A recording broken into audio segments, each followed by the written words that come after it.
السلام علیکم ناظرین، ویلکم ٹو گلوبل نیوز۔ پہلی خبر چین سے۔ چینی وزارت خارجہ نے واضح کیا ہے کہ چین میں کوئی بھی نام نہاد وائلڈ لائف ویٹ مارکیٹ نہیں ہے۔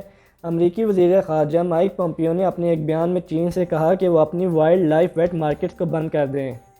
یہ اندیشہ ظاہر کیا جا رہا ہے کہ کرونا وائرس چین کی ایک ایسی ہی مارکیٹ سے پھیلا۔ چین کی وزارت خارجہ نے جواب دیا کہ چین میں کوئی بھی جنگلی حیات کی منڈی نہیں ہے، اور انہوں نے مزید کہا کہ چین نے جنگلی حیات کی غیر قانونی شکار یا کسی قسم کی بھی تجارت پر پابندی عائد کرنے پر قانون سازی کرنا شروع کر دی ہے۔ سعودی عرب میں کرونا متاثرین کی تعداد 13,930 تک جا پہنچی۔ مریضوں کی بڑھتی ہوئی تعداد کے پیش نظر لوگوں کو گھروں میں ہی نماز تراویح پڑھنے کی ہدایت، اور مسجد الحرام اور مسجد النبوی میں تراویح کی 20 رکعات کی بجائے صرف 10 رکعات ادا کی جائیں گی، اور ان میں بھی صرف مسجد میں کام کرنے والے ملازمین کو ہی نماز پڑھنے کی اجازت ہوگی۔ ایران نے کہا ہے کہ اگر اسے امریکی جنگی جہازوں سے کوئی بھی خطرہ محسوس ہوا تو وہ انہیں نشانہ بنانے میں دیر نہیں کریں گے۔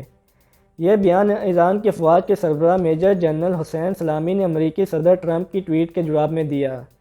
صدر ٹرمپ نے اپنی ٹویٹ میں کہا تھا کہ انہوں نے امریکی بحریہ کو ایران کے کسی بھی ایسے جہاز کو نشانہ بنانے کی ہدایت کی ہے جو امریکی جنگی جہازوں کو ہراساں کرنے کی کوشش کرے۔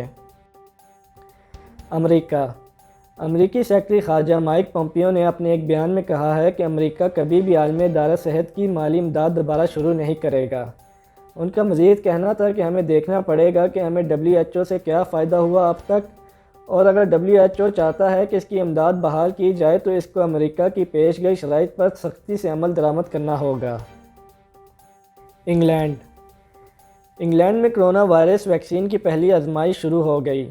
یہ ویکسین آکسفورڈ یونیورسٹی میں ایک ٹیم نے 3 ماہ سے کم وقت میں تیار کی ہے، اور 800 سے زیادہ افراد نے اپنے آپ کو اس آزمائش کے لیے پیش کیا ہے جن پر اس ویکسین کا ٹیسٹ کیا جائے گا۔ کینیڈا۔ دنیا کا سب سے بڑا آؤٹ ڈور شو کیلگری اسٹیمپیڈ بھی کرونا کی نظر ہو گیا۔ یہ شو ہر سال جولائی میں منعقد کیا جاتا ہے، جو کہ 10 دن جاری رہتا ہے، اور 1 ملین سے زیادہ لوگ اس کو دیکھنے آتے ہیں۔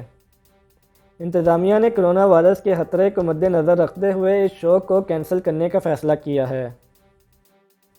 ناظرین، دنیا بھر کی خبروں سے باخبر رہنے کے لیے ہمارے چینل کو سبسکرائب کریں تاکہ ہر خبر آپ تک پہنچتی رہے۔